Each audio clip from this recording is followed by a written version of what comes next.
र्योमन Sukuna एक ऐसा character जो कि बहुत कम टाइम में एनीमे ऑडियंस के अंदर बहुत ज्यादा फेमस हो चुका है। भले ही ये बहुत पावरफुल है बट इसका एटीट्यूड, इसका बोलने का स्टाइल इसे ऑडियंस के अंदर और ज्यादा फेमस बनाता है। तुम्हें वो सीन तो याद ही होगा जब मेगुमी से फाइट करने के टाइम पे सुकुना यूजी का हार्ट निकाल लेता है एंड उसे बाहर फेंक देता है। सुकुना एक ऐसा कैरेक्टर है जो ना तो कर्स स्पिरिट का साथ देता है ना ही कर्स सॉर्सरर्स का। सुकुना एक ऐसा कैरेक्टर है जो कि खुद के मजे के लिए कुछ भी कर सकता है। अगर तुम लोगों को जुजुत्सु काइसन का शिबुया इंसिडेंट याद होगा तो यहाँ पे तुम लोगों को याद ये भी आएगा कि सुकुना ने ही सबसे ज्यादा तबाही मचाई थी शिबुया इंसिडेंट में। ये सब क्वालिटीज ही सुकुना को द किंग ऑफ कर्सेस बनाती है। अगर बात करें बैक स्टोरी की तो सुकुना भी कभी नॉर्मल ह्यूमन हुआ करता था। अपने प्राइम टाइम में सुकुना इतना ज्यादा टैलेंटेड बंदा था कि वो कुछ ही टाइम के अंदर बहुत सारे जुजुत्सु टेक्निक्स को मास्टर कर लिया था एंड वो तब टाइम का सबसे पावरफुल जुजुत्सु सॉर्सरर बन गया था। पर बहुत ज्यादा वायलेंट पर्सनालिटी होने की वजह से वो ना कि सिर्फ कर्स स्पिरिट को मारता था, साथ ही साथ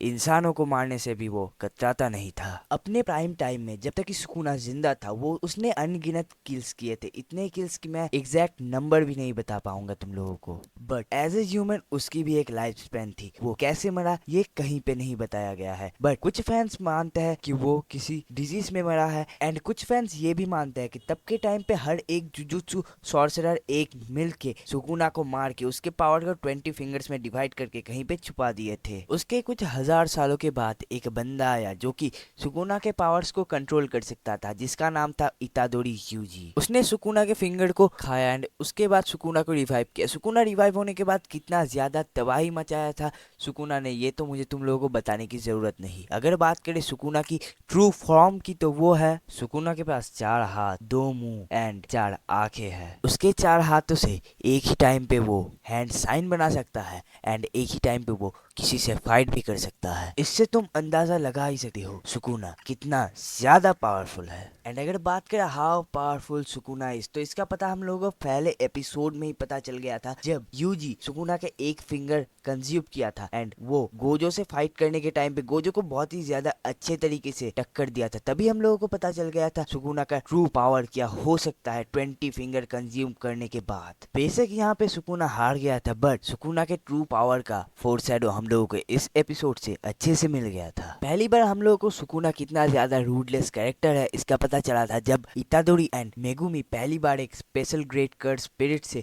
फाइट करने को गए थे। तभी उनको पता चलता है उस स्पिरिट ने सुकुना का एक फिंगर कंज्यूम किया है एंड उसके बाद जो फाइट सीन था ना वो बहुत ज्यादा एपिक वाला सीन था। वहां पे एक टाइम पे तो सबने सोच ही लिया था कि इतादोरी अब मर जाएगा। वो तो एम टाइम पे सुकुना आके उस कर्स स्पिरिट से फाइट करके उसको खत्म कर देता है बट सुकुना इतना ज्यादा रूडलेस कैरेक्टर है कि फाइट करते टाइम पे उसका वेसल जिंदा है या नहीं इसको उसे कोई फर्क नहीं पड़ता। सुकुना अपने वेसल को इतना ज्यादा हेट करता था कि जब वो मेगुमी से पहली बार मिलता है एंड वो मेगुमी की बॉडी को पसंद करने लगता है तब वो खुद अपने वेसल यानी यूजी को मारने का ट्राई करता है। इसका प्रूफ हम लोगों को उसी एपिसोड में मिल गया था जहाँ पे मेगुमी से पहली बार सुकुना मिलता है एंड उसके बाद सुकुना यूजी का हार्ट निकाल के बाहर फेंक देता है। तभी हम लोगों को पता चल गया था कि सुकुना कितना ज्यादा हेट करता है इतादोरी से। एक टाइम पे तो सुकुना ने इतादोरी को मार ही दिया था, वो बात अलग है कि उसके बाद रिवर्स कर से इतादोरी को सुकुना ने फिर से जिंदा कर दिया था एंड उसके सामने एक बाइंडिंग चेन रखी थी जिसको कि इतादोरी बिल्कुल भी एक्सेप्ट करने के लिए राजी नहीं था, क्योंकि उस बाइंडिंग चेन में ऐसा बताया था सुकुना ने कि कभी भी अगर सुकुना चाहेगा तो वो 1 मिनट के लिए निकलेगा एंड यूजी का पूरा बॉडी का जो कंट्रोल है वो सुकुना के हाथ में चला जाएगा सिर्फ 1 मिनट के लिए। एंड यूजी को अच्छे से पता था कि अगर सुकुना के पास उसके बॉडी का कंट्रोल आ गया तो वो 1 मिनट में ही कितना ज्यादा तबाही मचा सकता है जुजुत्सु वर्ल्ड में। सुकुना ने यूजी से ये भी कंडीशन रखा अगर यूजी सुकुना को फाइट में हरा देता है तो वो यूजी को ऐसे ही जिंदा कर देगा बिना किसी कंडीशन को अप्लाई किए हुए। यूजी सेकंड कंडीशन के लिए राजी हो जाता है एंड सुकुना से फाइट करता है। कुछ ही सेकंड में यूजी सुकुना से हार जाता है एंड सुकुना अपने बाइंडिंग चेन वाला कंडीशन इतादोरी से साइन करवा लेता है, क्योंकि तुम लोग एक बात सोचो, जिसका डोमेन होता है वही डोमेन में सबसे ज्यादा पावरफुल होता है एंड सामने उसके सुकुना है, वो किसी तरीके से भी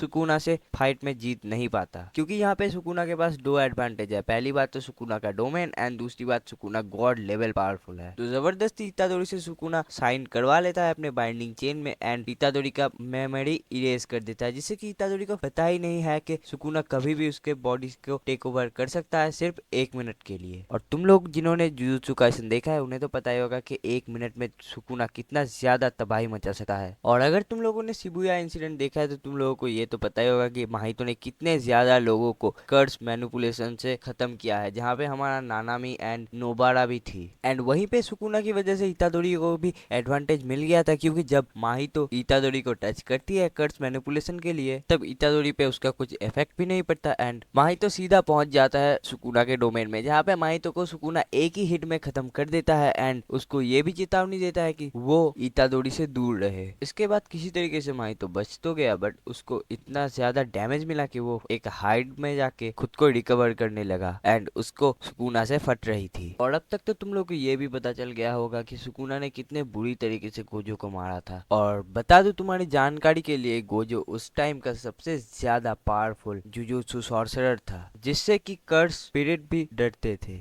और कहीं ना कहीं शिबुया इंसिडेंट गोजो की वजह से ही हुआ है। तो अब तुम सोच ही सकते हो ऐसे ही कुछ रीजंस के लिए सुकुना को किंग ऑफ कर्सेस कहते हैं। तो यहाँ पे इजीली सबके दिमाग में एक क्वेश्चन आएगा, how Sukuna became the most powerful and the most talented curse spirit. तो इसका एक्चुअल रीजन सिर्फ गिगी को ही पता है। बाकी बहुत सारे थ्योरीज बनाता है, जिनमें से एक थ्योरी बहुत ज्यादा फेमस है, वो ये है कि, तो इस बात को ध्यान से समझने की कोशिश करो। एक कर्स स्पिरिट बहुत सारे नेगेटिव एनर्जी से जन्म लेता है और ये नेगेटिव एनर्जी जितना पावरफुल होगा कर्स स्पिरिट भी उतना ही पावरफुल होगा। और उसके बाद धीरे धीरे वो कर्स एक फिजिकल फॉर्म लेने लगते हैं एंड लोगों को डराने लगते हैं। ये सेम कॉन्सेप्ट रियल लाइफ में भी यूज होता है। अगर तुम लोगों ने बेगुन कोदोर का नाम सुना है तो तुम लोग इस चीज से वाकिफ होगे। एक ही जगह पे जब बहुत सारे लोग सेल्फ हार्म करते हैं, मतलब मैं क्या कहने की कोशिश कर रहा हूँ तुम लोग अच्छे से समझना। अगर मैं डायरेक्टली यूट्यूब पे कहूंगा तो इस वीडियो को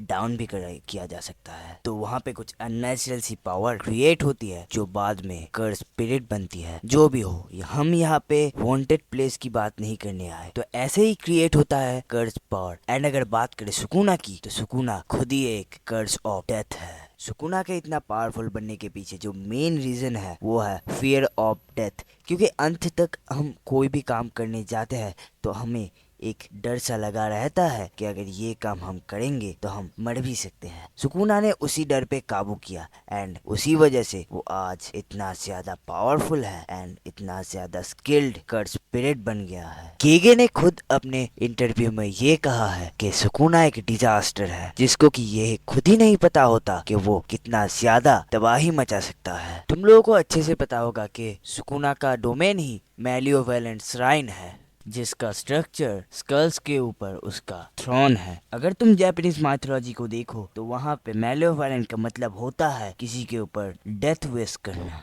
और देखो, अकॉर्डिंग टू मी इतने पावरफुल बंदे की कोई बैक स्टोरी तो जरूर होगी, और वो बैक स्टोरी जब हमारे सामने आएगी, मतलब कोई चैप्टर में अगर रिलीज होती है या फिर गिगी किसी इंटरव्यू में बताता है, तो लिटरली उस दिन इंटरनेट ब्रेक होने वाला है। हर एक जगह में जुजुत्सु काइसन ही छाने वाला है। तो इतने टाइम तक बहुत ज्यादा बक कर ली एंड आज के लिए बस इतना ही। मिलता है किसी और next fresh and interesting video में।